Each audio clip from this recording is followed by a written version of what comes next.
നിങ്ങൾക്ക് എന്താണ് ഇന്ത്യ എന്നുള്ള കോൺസെപ്റ്റാണ്. അപ്പോൾ ഇന്ത്യയെ സംരക്ഷിക്കാൻ നിങ്ങൾ വിട്ടുവീഴ്ചയ്ക്ക് തയ്യാറാണ്. നിങ്ങൾ തയ്യാറാണോ? അല്ല. അപ്പോൾ ഇതൊന്നുമല്ല, നിങ്ങളുടെ സ്വാർത്ഥ താല്പര്യങ്ങൾ മാത്രമേ ഉള്ളൂ. ആ സ്വാർത്ഥ താല്പര്യങ്ങൾക്ക് അതെങ്ങനെ നേടിയെടുക്കാൻ നിങ്ങൾ ഉദ്ദേശിക്കുന്നു. പിന്നെ BJPയെ ജനറലി നിങ്ങൾ പേടിക്കുന്നു. അതാണ് നിങ്ങളെ ഒരുമിച്ച് കൊണ്ടുവന്ന ഫൈൻ. ഞാൻ കോൺഗ്രസിനല്ല പറയുന്നത്. കോൺഗ്രസ് അവർ തമ്മിൽ ഐഡിയോളജിക്കലായിട്ട് തീരാത്ത വ്യത്യാസങ്ങളുണ്ട് പല കാര്യത്തിലും. പക്ഷേ ബേസിക് പ്രശ്നം എന്ന് വെച്ചാൽ ഇവന്മാർ സഖ്യകക്ഷികൾ ഒരു എല്ലാത്തെ വീട്ടിൽ ID മറ്റേ ED ഒക്കെ കയറിയിട്ടുണ്ട്. ഇതെല്ലാം രാഷ്ട്രീയ പ്രേരിതമെന്ന് എനിക്ക് തോന്നിയിട്ടില്ല. കുറേയൊക്കെ നമുക്കറിയാമല്ലോ. അപ്പം റീസൺ MPയുടെ വീട്ടിൽ എത്ര കണക്ക പൈസ ഇട്ട് നമ്മളിവിടെ 5 വയസ്സല്ലാതെ ബുദ്ധിമുട്ടുമാണ് അങ്ങനെ കെട്ടായി വെച്ചിരിക്കുന്നത്. അപ്പോൾ അതിലെന്താ കാണിക്കുന്നത്? മാത്രമല്ല നമുക്കറിയാലോ ഈ പല പൊളിറ്റീഷ്യൻസും ഇവന്മാരെങ്ങനെയാണ് ഒന്നും ഇല്ലായ്മയെന്ന് വന്ന് ഇത്ര എത്തിയത് എങ്ങനെയാണ്? ഇപ്പോൾ അന്വേഷണം നടന്നിരുന്നു. അപ്പോൾ കോൺഗ്രസ് ഭരിച്ച സമയം കോൺഗ്രസ് എല്ലാവരെയും ഇങ്ങനെ ഒരുമിച്ച് കൊണ്ടുപോകുന്നുള്ളതുകൊണ്ട് ആരെയും ഒരു പരിധി കൂടുതൽ കോൺഗ്രസ് മോഹം കറപ്പിക്കില്ലായിരുന്നു. അപ്പോൾ അവരങ്ങ് കോംപ്രമൈസ് ചെയ്ത് പോകുമായിരുന്നു. പല കാര്യങ്ങളും നമ്മൾ കണ്ടു. BJPക്ക് അതല്ല. BJPക്ക് ഒരു ലക്ഷ്യമുണ്ട്. നമ്മൾ കത്തോലിക്ക സഭയെ കൊണ്ട് വന്നില്ല. അവർക്ക് 100 വർഷത്തെ ഒരു ലക്ഷ്യമുണ്ട്. അവർ ഓരോന്നായിട്ട് പതുക്കെ അതിലേക്ക് അച്ചീവ് ചെയ്യുക. അതിൽ നിന്ന് ഈ പറയുന്നതിൻ്റെ മാതിരി ഈ ക്ലീൻ ഇന്ത്യ എന്നുള്ള അവരുടെ ഒരു ലക്ഷ്യമാണ്. അപ്പോൾ അവരത് രാഷ്ട്രീയവും കൂടി ഉണ്ട്. രണ്ടും കൂടി മിങ്കിൾ ചെയ്താണ് അവർ കൊണ്ടുവന്നത്.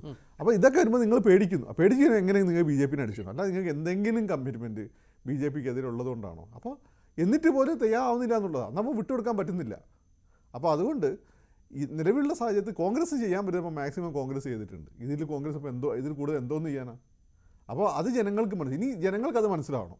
ജനങ്ങൾ എത്രത്തോളം മനസ്സിലാവുമെന്ന് നമുക്കറിയില്ല. കാരണം എന്ന് വെച്ചാൽ കോൺഗ്രസ് വലിയ ഹിരാക്കുഡ് പോലെയുള്ള പദ്ധതികളെ കൊണ്ടുവന്ന് ഗ്രാമത്തിൽ വെള്ളം എത്തിച്ചു, ആളുകൾക്ക് ഭക്ഷണമൊക്കെ കൊടുത്തിട്ടുണ്ട്. പക്ഷേ മോഡി ചെയ്യുന്നത് വെച്ചാൽ അവരുടെ അടുത്ത ഘട്ടത്തെ മോഡി അഡ്രസ്സ് ചെയ്യുന്നു. അതായത് ഇപ്പോൾ ഗ്യാസ് കുറ്റി, വീട്, അതുപോലെ തന്നെ ശുദ്ധജല വിതരണം, ഇങ്ങനെയുള്ള കുറേ കാര്യങ്ങൾ നിങ്ങൾ വീട്ടിൽ ചുട്ടപ്പമായിട്ട് എത്തിക്കുകയാണ്. കോൺഗ്രസ് എത്തിയ വലിയ പദ്ധതികൾ കൊണ്ടത് നിങ്ങളതിന് വരുമാനം ഉണ്ടാക്കിയെന്ന് പറയുമ്പോൾ ചുട്ടപ്പം പോലെ എത്തിക്കുകയാണ്.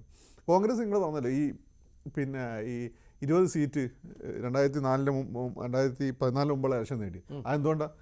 പ്രധാനമായിട്ട് MRIG എന്ന് പറഞ്ഞുള്ള പരിപാടി ഉണ്ടല്ലോ, മഹാത്മാഗാന്ധി തൊഴിലുറപ്പ് പദ്ധതി. സത്യത്തിൽ ബേസിക്കലി അതാണ്. അത് ഉത്തരേന്ത്യയിലെ പല ഗ്രാമങ്ങളും ഈ പാവങ്ങൾക്കൊന്നും ഈ ഗവൺമെൻറ് ചിലവാക്കുന്ന കാശത്തിലായിരുന്നു.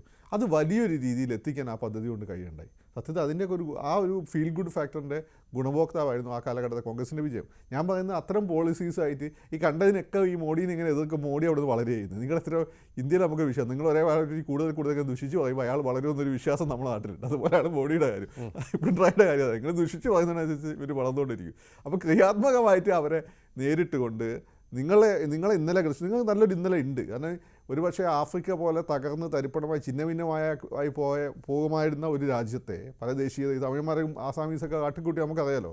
ഇങ്ങനെ ഇന്ന് മോഡിക്ക് അതിൻ്റെ ഫിനിഷിങ്ങിലേക്ക് കൊണ്ടുപോകാൻ പറ്റിയ രീതിയിൽ എത്തിച്ചതിൽ കോൺഗ്രസിന് വലിയൊരു പങ്കുണ്ട്.